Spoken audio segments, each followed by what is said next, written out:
핵심만 꼭꼭 집어 설명하는 그레이트홍의 생명과학 1 디딤 강의 영상입니다. 이번 시간에는 흥분의 전도에 대해서 공부해 보도록 하겠습니다. 뉴런의 축삭돌기 부분을 확대하면 세포막을 기준으로 안쪽과 바깥쪽에 전기적 특성이 각각 존재한다라는 것을 그림을 통해 알 수 있습니다. 그런데 이 뉴런이 자극을 받으면 세포막의 전기적 특성이 변하게 됩니다. 그것을 바로 흥분이라고 해요. 이 흥분은 축삭돌기를 따라 이동하게 되는데요. 그것을 바로 전도라고 합니다. 그리고 마리즘 뉴런이라면 랑비의 결절에서만 일어난다. 이렇게 이해하면 되겠죠? 이 그림을 보면 뉴런 바깥쪽과 뉴런 안쪽에 미세 전극을 연결했어요. 그래서 전위차, 즉 전압을 측정했더니 마이너스 70mV라는 값이 나왔습니다. 이 값을 바로 막전위라고 하는데요. 세포 외부를 기준으로 한 세포 내부의 상대적 전위를 말합니다.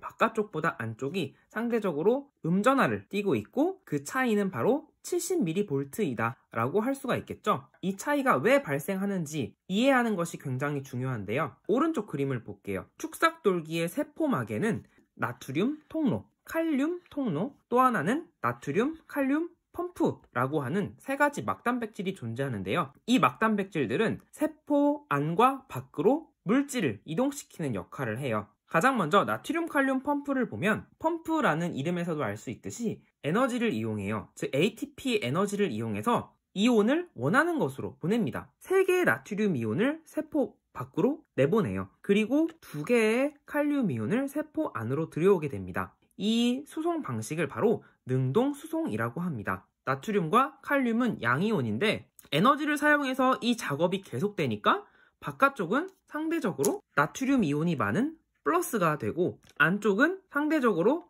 칼륨 이온이 많은 마이너스가 됩니다. 결과적으로는 세포 바깥쪽은 플러스 전기로 대전되고 안쪽은 마이너스 전기로 대전된다. 왼쪽에 나트륨 통로와 칼륨 통로도 살펴볼게요. 나트륨 통로는 나트륨의 확산을 조절하고 칼륨 통로는 칼륨의 확산을 조절합니다. 물질의 확산은 그 물질이 고농도인 곳에서 물질이 저농도인 곳으로 확산되죠. 그리고 확산은 에너지가 소모되지 않습니다. 즉 이 통로만 열리면 바로 물질이 이동할 수 있는 거예요. 그런데 지금 이 나트륨 칼륨 펌프 때문에 세포 바깥쪽에 나트륨이 많고 안쪽이 상대적으로 나트륨이 적으니까 바깥쪽에서 안쪽으로 확산이 됩니다. 칼륨은 반대로 세포 안쪽에 칼륨이 많이 존재하므로 안쪽에서 바깥쪽으로 확산됩니다. 세 가지 막단백질에 대해서 이걸 여러분이 잘 기억하고 계셔야 됩니다. 자, 그림 제목이 분극 상태에서의 이온 분포라고 했는데 분극이 무엇이냐? 나눌 분, 극 해서 세포 안쪽과 바깥쪽에 극이 나눠져 있는 상태다라고 생각하시면 됩니다.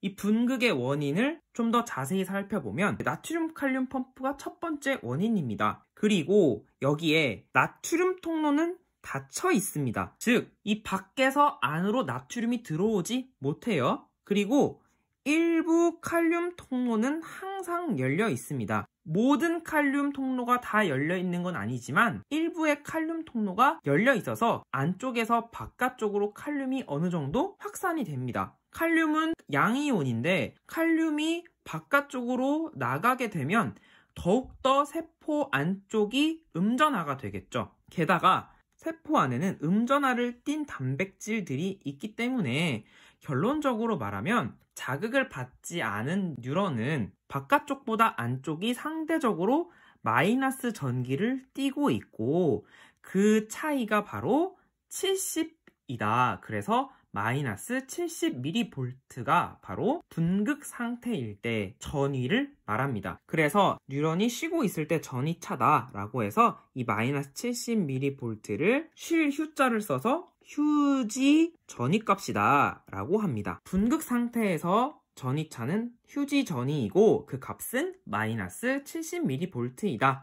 이렇게 설명할 수가 있습니다. 여기까지 따라왔나요? 다음으로 볼 내용은 뉴런에 자극을 주면 전기적 특성이 변한다고 했는데 어떻게 전기적 특성이 변하는지 막전위 변화에 대해서 살펴보도록 하겠습니다. 자, 여기 그래프가 나와 있는데 구간을 6개로 나눠놨습니다. 자, 6개의 구간에서 과연 나트륨과 칼륨의 확산이 어떻게 일어나는지 살펴보도록 하겠습니다. 자, 1번 방금 봤던 붕극 상태예요. 왼쪽의 그림을 오른쪽에 글씨로 설명해놨어요. 자극을 받지 않았을 때 통로가 이렇게 닫혀 있으면 확산이 일어날 수가 없죠. 나트륨은 밖에서 안으로 들어올 수 없습니다. 그리고 칼륨 통로도 대부분 닫혀 있어요. 하지만 일부는 항상 열려 있기 때문에 칼륨은 어느 정도 세포 밖으로 확산된다. 1번에 해당하는 거죠. 마이너스 70mV 휴지 전위가 유지되고 있습니다. 여기에 자극이 주어졌어요. 자, 그런데 자극이 약할 수도 있고 셀 수도 있잖아요. 그래서 여기에서는 역치가 존재합니다. 누가 나를 자극해요. 그러면 처음부터 야 하고 화를 내는 게 아니라 처음에는 좀 참아요.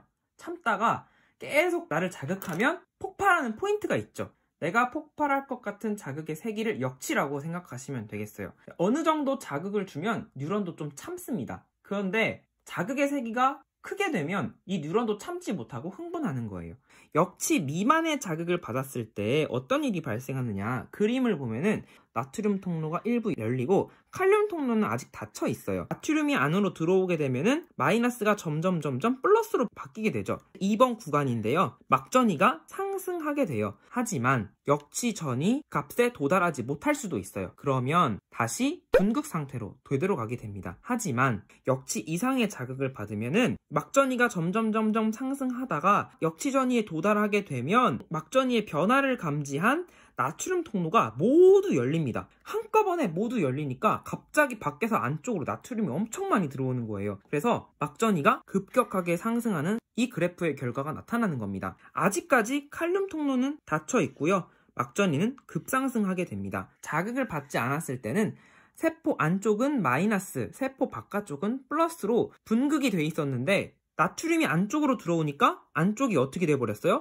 플러스 35까지 전위가 치솟았죠. 뭔가 자극을 받아서 활동적이게 된 거예요. 그래서 안쪽이 이제는 플러스가 되고요. 바깥쪽이 상대적으로 마이너스가 됐어요. 이것을 분극 상태를 벗어났다라고 해서 탈분극이라고 이름을 붙였습니다. 이 전위값은 뉴런에 따라서 조금씩 차이가 있을 수 있어서 휴지 전위는 무조건 마이너스 70, 역치 전위는 무조건 마이너스 50, 그리고 활동 전위는 무조건 플러스 35 이렇게 외우지 않으셔도 됩니다. 여기에서 활동 전위의 크기를 물어볼 수가 있어요. 플러스 35요 라고 대답하면 안 됩니다. 활동 전위의 크기는 휴지 전위와 활동 전위 사이의 변화량을 나타내면 돼요. 마이너스 70부터 플러스 35까지의 크기, 즉 105mV이다 라고 이 차이값을 말해주면 됩니다. 여러분이 참고로 알아두시면 되겠어요. 자, 여기까지 잘 따라왔죠? 뉴런이 활동을 했지만 뉴런도 다시 쉬어야 되잖아요. 원래 상태로 되돌아가야 된단 말이에요. 그래야지 또 나중에 활동을 할 수 있으니까. 그래서 네 번째는 상승했던 막전위가 다시 내려오게 됩니다. 자, 4번 그림을 보시면요. 이제 나트륨 통로는 닫혀버립니다. 즉 나트륨은 밖에서 안으로 들어올 수가 없죠. 그리고 칼륨 통로가 열립니다. 칼륨 통로가 열리면 안쪽에서 바깥쪽으로 칼륨이 확산을 하죠. 칼륨은 양이온이기 때문에 바깥쪽은 플러스로, 안쪽은 마이너스로 점점 변하게 됩니다. 그래서 안쪽이 점점 음전화로 이렇게 막전위 값이 내려오게 돼요. 분극 상태로 돌아오는 중이구나 해서 여기를 재분극이라고 합니다. 그런데 이 그래프를 잘 보면 칼륨 통로가 늦게 닫혀서 마이너스 70보다 더 아래쪽으로 내려가게 됩니다. 이것을 이전에는 과분극이라고 했는데요. 이 값이 약 마이너스 80mV까지 내려가게 됩니다. 이것도 뉴런마다 차이가 있겠죠? 그러나 결국 칼륨 통로가 닫히고요. 마이너스 80mV로 유지되는 게 아니라 이 나트륨 칼륨 펌프 작동으로 인해 휴지 전위로 다시 회복되게 됩니다. 전위가 휴지 전위로 올라온다. 이렇게 여러분이 알아두시면 되겠어요. 이 그림과 함께 그래프의 내용을 알아두는 게 굉장히 중요한데 이 그래프와 투과도 그래프가 함께 등장할 수 있습니다. 이 내용을 여러분이 잘 이해했다면 투과도 그래프는 어렵지 않습니다. 세포막 안팎으로 전기를 띤 이온이 이동하니까 전기적 특성이 막 변하고 있잖아요. 세포막 안팎으로 물질이 이동하는 정도를 바로 투과도라고 해요. 그래서 세포막의 통로가 열리면 물질의 투과도가 증가하겠죠. 즉 나트륨 통로가 열리면 나트륨의 투과도가 증가할 거고 칼륨 통로가 열리면 칼륨의 막투과도가 증가할 거예요. 1, 2, 3, 4, 5 방금 봤던 그 막전위 그래프와 함께 나트륨의 막투과도를 먼저 보면은 자극 후에 2에서 3ms 동안 막투과도가 급격히 증가한다. 역치 이상의 자극을 받았기 있기 때문에 나트륨 통로가 열려서 나트륨이 많이 안쪽으로 확산되는구나. 이렇게 이해하시면 되겠죠? 활동 전이 이후 약 3에서 4ms 동안은 막투가도가 급격히 감소하였다. 활동 전이 이후에는 나트륨 통로가 닫히는구나. 이렇게 아시면 되겠죠. 자, 그리고 칼륨의 막투가도를 보면은 자극을 받지 않았을 때도 일부 칼륨 통로는 열려 있었기 때문에 나트륨의 투가도는 1이지만 칼륨의 투가도는 75예요. 그런데 자극 이후에도 칼륨은 막투가도의 변화가 거의 없죠. 그러다가 4번 재분극 상태가 되면은 2에서 4ms 동안 막투가도가 증가하였다. 아, 이때 칼륨 통로가 열렸구나. 이후 약 4에서 9ms 동안 막투가도가 감소하였다. 칼륨 통로가 천천히 닫히게 되는구나. 나트륨 이온의 농도는 세포 밖이 항상 높고 칼륨 이온은 세포 안쪽의 농도가 항상 높아요. 이것은 자극을 받든 받지 않든 항상 그렇습니다. 나트륨, 칼륨 펌프 때문에 그래요. 약간 매콤한 물김치를 나박김치라고 하는데 나트륨 이온의 농도는 세포 밖이 항상 높고 칼륨 이온의 농도는 세포 안이 항상 높으니까 방금 선생님이 말한 걸 이용하면 나박김치를 싫어하는 학생이라고 생각하고 나박김치 안 먹어. 나박김치 안 먹어. 이렇게 외우시면 좀 도움이 되지 않을까 싶습니다. 이해할 때까지 복습하시고요. 다음 시간 강의는 이번 시간 내용을 바탕으로 좀 더 어려운 막전익 값을 해석하는 내용을 다루도록 하겠습니다. 꼭 복습하세요. 구독과 알림 설정 그리고 복습까지 챙기세요. 지금까지 그레이트 홍쌤이었습니다. 홍빠!